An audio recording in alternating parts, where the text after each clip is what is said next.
ایک چھوٹے سے گاؤں میں ایک عورت رہتی تھی جس کا نام فاطمہ تھا۔ وہ غریب ضرور تھی مگر اس کے دل میں ایمان، صبر اور امید بہت مضبوط تھی۔ اس کے دل کی سب سے بڑی خواہش تھی کہ وہ اپنی زندگی میں ایک بار بیت اللہ کی سعادت حاصل کرے اور اللہ کے گھر کی زیارت کرے۔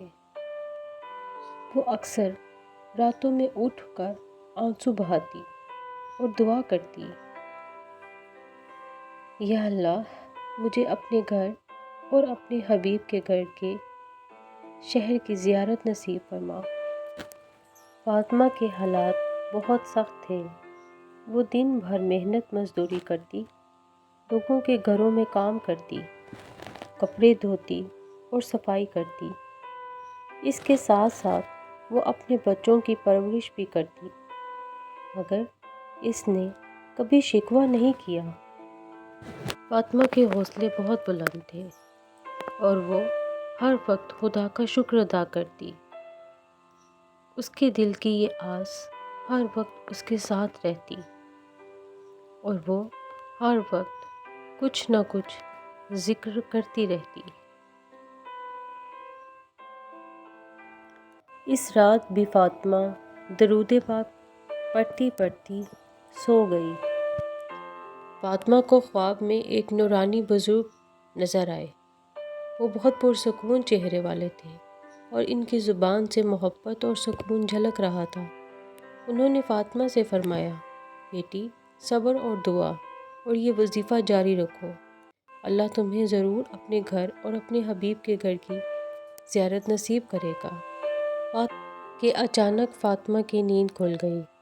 فاطمہ نے اس خواب کو اللہ کی طرف سے ایک اشارہ سمجھا۔ اس خواب کے بعد فاطمہ پہلے سے زیادہ محنت اور بچت کرنے لگی اور ہر وقت اسی آس میں رہنے لگی کہ اب اللہ کی طرف سے کب بلاوا آئے گا۔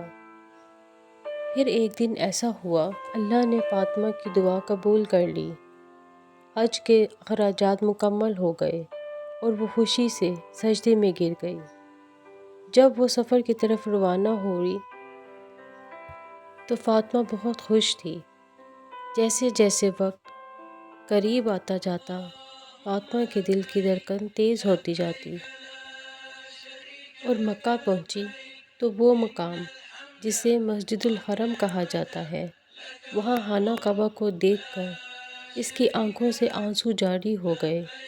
فاطمہ کے دل کی دنیا بدل چکی تھی، اس کی خوشی کی انتہا نہیں تھی۔ جب جب وہ خانہ کعبہ کو دیکھتی، اس کی آنکھوں سے آنسو بہنے لگتے اور وہ بس اللہ کے گھر کو دیکھتی جاتی اور دعا کرتی جاتی کہ کاش اللہ مجھے ایک بار پھر اپنے گھر بلائے اور اس کے بچے اس کے ساتھ ہوں۔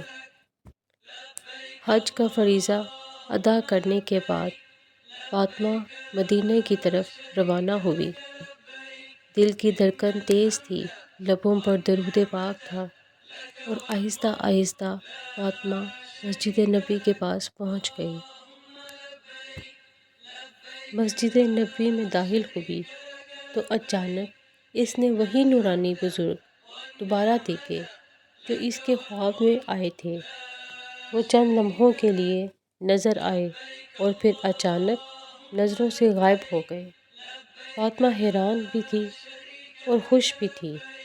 اللہ کا شکر ادا کیا، مگر اس کے دل میں یہ یقین مزید مضبوط ہو گیا کہ یہ سب اللہ کی خاص رحمت اور قبولیت کی علامت ہے۔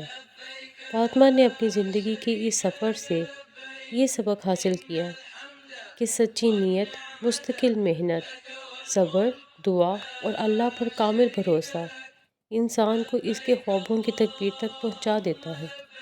کیا آپ بھی اللہ تعالیٰ کے گھر کی زیارت کرنا چاہتے ہیں؟ اگر ہاں تو کمنٹس میں آمین ضرور کہیں۔